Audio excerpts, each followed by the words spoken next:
Les sangs n'oublient pas.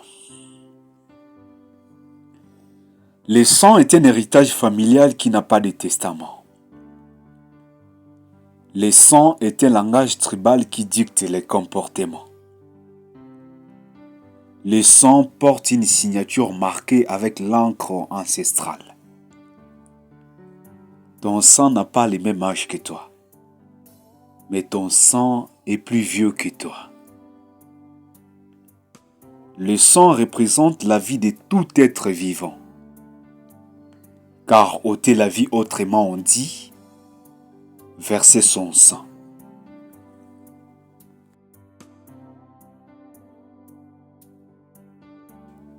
Scientifiquement, on te dira que le sang transporte l'oxygène, les hormones, les nutriments et maintient la température stable. Et on te dira aussi que la tendance de la colère peut être transmise par le sang. Spirituellement, plusieurs religions ne veulent pas la transfusion de sang. Car chaque goutte de sang contient une mémoire capable de transmettre les informations plus que les médias. Bibliquement, dans l'Ancien Testament, Dieu interdit de manger un animal avec son sang. Car l'âme de toute chair est dans son sang. Psychologiquement, l'âme est le siège des émotions et des sentiments. Au final, on peut comprendre que l'homme est le reflet de son âme, qui est le centre de son comportement et qui est à la base de ses vouloirs et ses choix. Janvier Boula.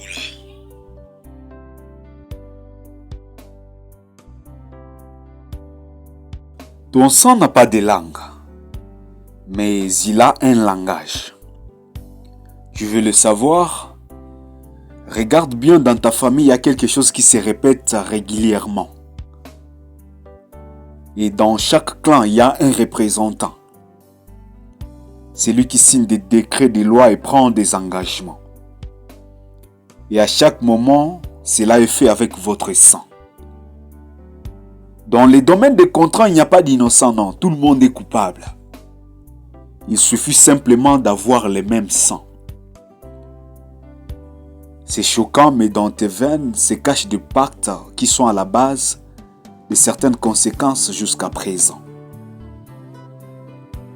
Il nous arrive de faire semblant comme si ces choses ne nous concernaient pas.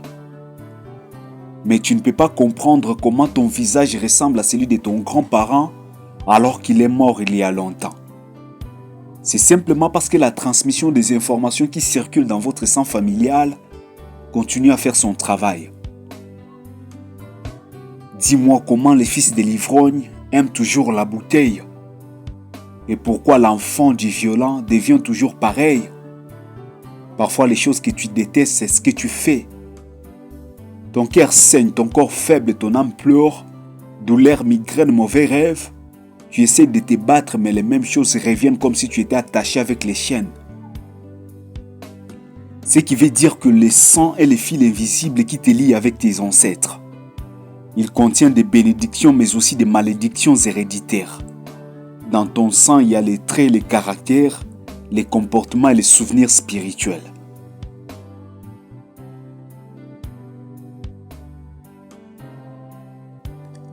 Les sangs n'oublient pas. Les sangs est un héritage familial qui n'a pas de testament. Les sangs est un langage tribal qui dicte les comportements.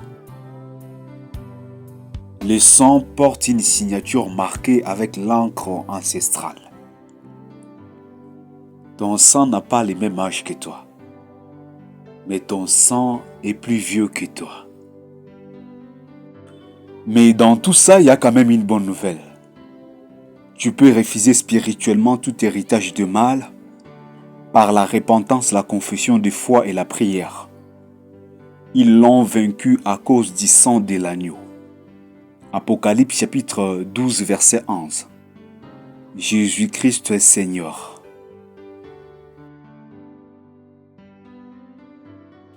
Il est venu chez les siens, mais les siens ne l'ont point reçu.